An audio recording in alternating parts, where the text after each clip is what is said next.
Hello, people. Today we are going to be watching the oddity compendium T insti one. Let's do it.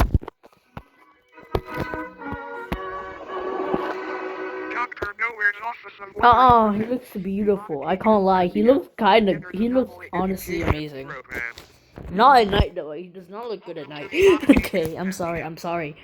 Don't come after me.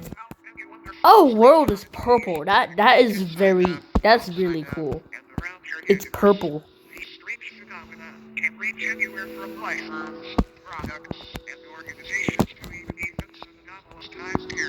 Oh, okay. The following information has been acquired from realities that may be separate from the one you are currently residing in. Please be aware that knowledge or comprehension of incompatible information may result in a conscious reality fracture.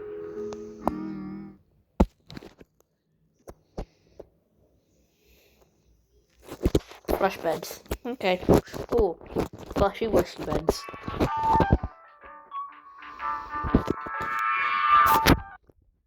Your own bed may be harboring a hunger for your flesh. Sleep with a cold fan on if possible.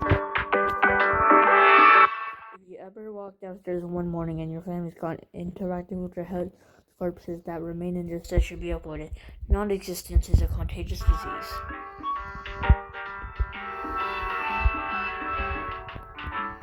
Okay. No, I missed one. If you're out in the middle of nowhere and you get a rush of brilliant ideas, turn back immediately. Enlightenment is a drug and the withdrawals can kill.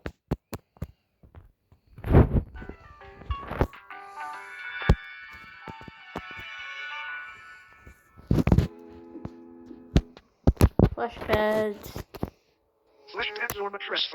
Ew, I don't like that. Ew, that's disgusting. Who would like to watch just a random We're fine. I've checked my sheets today. It reveals many soft organs, live-like appendages, and a humanoid head which hides beneath the skin. They were first discovered in the late 1960s when a mattress company was surveying excess stores.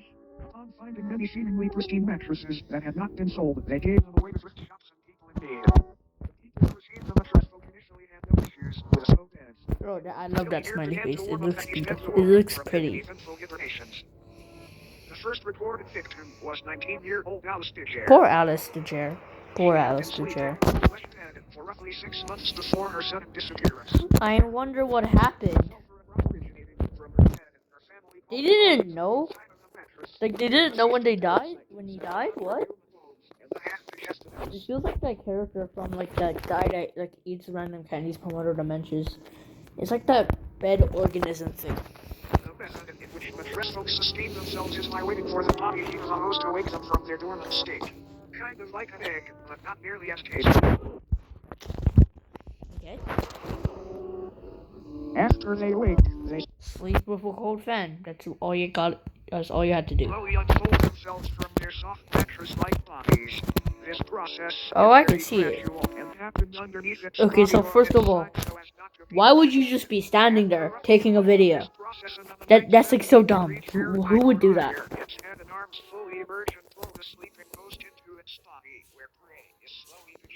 I thought you said it comes out of the mattress.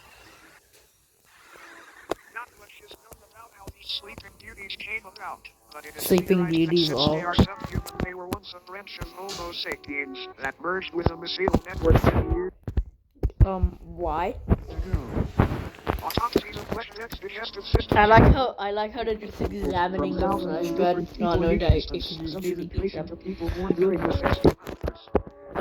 odd thing to note is that the mattress folk themselves contain DNA belonging to humans. You're just sleeping on a human at that point then. You're literally sleeping on a human. Did his face get ripped off? Were assumed to have come into existence.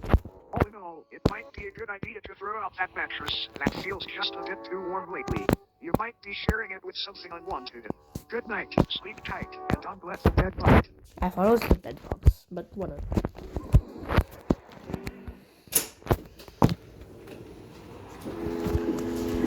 headless macaroni.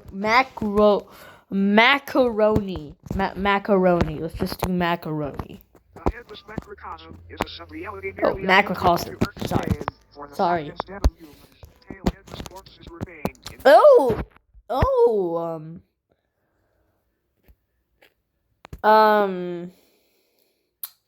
She has been skipping leg day, but is like 900 feet tall.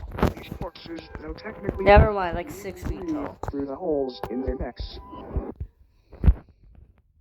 Is there a hole in my neck? Is there like any holes in your neck? Their hearts have also been observed to begin convulsing at seemingly random intervals. Okay, that's scary. That's scary. Oh, ew. It looks like a siren head with no head. What the hell? What the hell is that?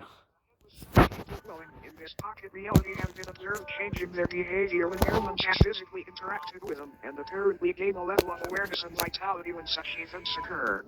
There are approximately 2,393 living humans residing in this reality, all from parallel Earth. Every single resident recounts waking up in the headless macrocosm after falling asleep under strange circumstances back in their home realities. No one back in their own parallel homes remembers their faces or identities, which leads to the belief that this place could be a form of anti-reality. A waste compartment of the universe used for aspects of reality that are useless or harmful to existential fabric. The humans that live in the headless macrocosm are assumed to be taking shelter in abandoned structures and banding together to search for plant-based food during the warmer times. Fun fact. Humans have coined multiple terms and nicknames for these headless corpses, such as stumpies, cranes, and ichabodies. Despite this sub-reality being detached from main reality, an incident took place which created a temporary tier between the two. A man residing in the headless macrocosm was walking through a field with a small house in the center. Upon reaching the house, the man unintentionally brushed up against one of the breathing bodies. This body, just before motionless aside from the labored convulsions, sprang to life and removed the head of the body. It then proceeded to attach the severed head to the stump of its own head. Ew, that's weird. I don't like that. Edford. After the corpse had placed Michael's head where its own should be, an event occurred back on Earth in the year 2060. He's gonna say Michael. A family called to the authorities, described an impossibly tall naked figure appearing in their backyard. The presence of this oddity was highly distressing to the family, and they remained inside their home until the situation was resolved. The following photograph depicts this figure they spoke of. Tensor's rotting head is affixed atop its frail neck. Shortly after the photo was taken, what was left of Tedford's existence was removed from the premises and taken to an upscale anomaly testing site. Apparently, this corpse was attempting to quite literally defend Tedford by leeching off of his existence. These breathing bodies appear to be in a constant state of yearning to reconnect with the roots of reality again, as they have been taken a hold of by a dangerous and contagious disease. This disease appears to be non-existence itself. It can affect anyone on Earth at any time, and once it takes hold, the headless macrocosm deems you valid for residence within its endless meadows, filled with fellow patients. But don't worry, it's a rare diagnosis. Phew. Another fun fact. Occasionally, crude man-made structures will form seemingly out of nowhere in order to correspond with the structures on parallel Earth. As mentioned earlier, the headless macrocosm itself functions like a digestive tract of the universe. Oh my god, did the house just freaking move? Antibodies attempting to fight off the virus of non-existence. Now then, check your head. Screwed on tight. Great, because you might want to hang on tight to it for this next one.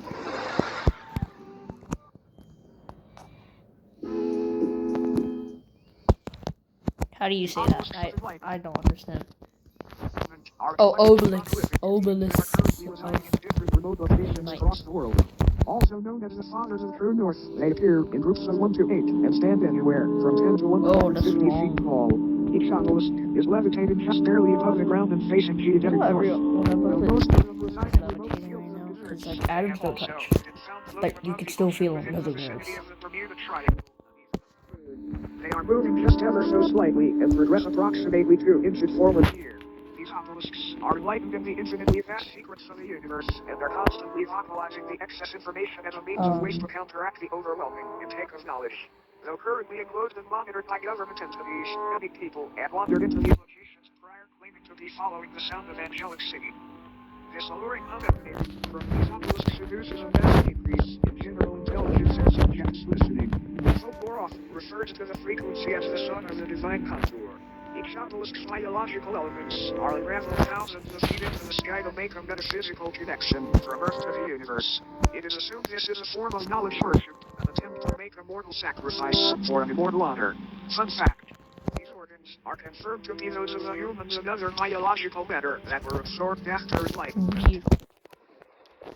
Upon perceiving the words spoken by the obelisks or entering into close proximity with them, the human brain either spontaneously expands and combusts or receives an ability to comprehend the sacred information. Ew. Talk about being open-minded. Whenever a subject is able to comprehend this knowledge, they are biologically absorbed into the obelisk, becoming wholly unified with the being. It's Ew. not entirely understood how these anomalies were brought into existence, but they seem to be tears in the fabric of reality akin to black holes. Many speculate that these rifts were opened by ancient giants who were dissatisfied with a lack of Earth's knowledge. Many unnaturally large humanoid skeletons have been found underground adjacent to obelisk sites, further supporting this idea. When the obelisks made their debut on Earth, they aided in the construction of the pyramids of Giza by bestowing digestible levels of sacred knowledge onto Egyptian pharaoh Khufu after he was lured into the desert by their beckoning chords.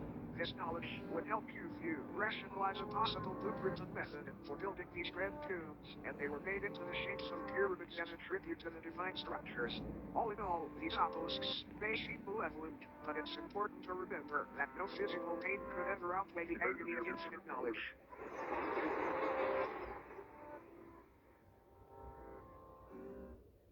Now, looks like our time here may be almost up. But before you go, it's time for a bonus oddity. Bonus? Philbus. I can actually say that one. This is Philbus. It is Oh, not he known looks where Philbus beautiful. comes from I can't or why lie. he is here, but there have been a number of people who, after consuming media depicting Philbus, have felt the overwhelming compulsion to practice Philbism. Philbism is a political and somewhat religious ideology which centers around the belief that building/consuming chairs and other wooden furniture is honoring Philbus' great I love that sacrifice. It face. is not clear what this sacrifice is or what it refers to.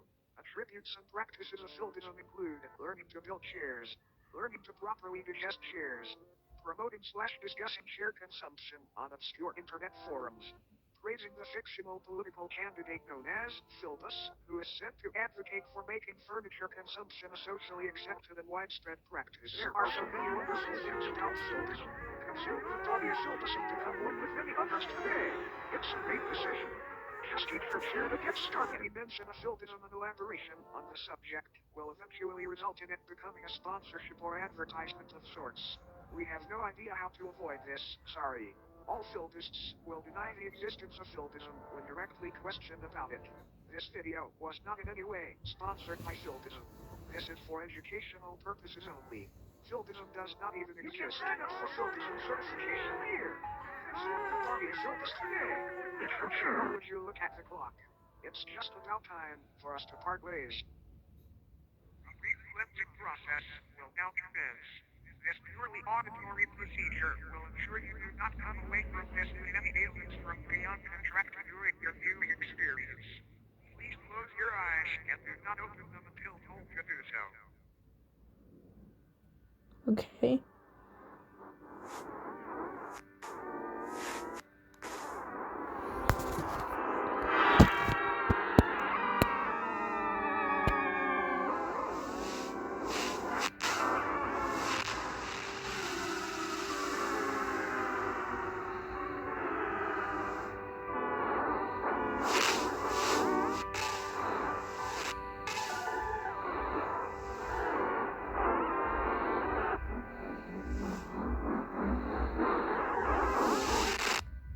You may now open your eyes. Thank you for complying. Thank you for attending Dr. Nowhere's Office of Wonders. Okay, can someone tell me what the hell just happened in? Because like I was closing my eyes, I could not see. Goodbye. That was really fun, but I ran out of time. See you later, guys. And also, yeah, see you later. Bye. Have fun. Yeah, have fun with your day.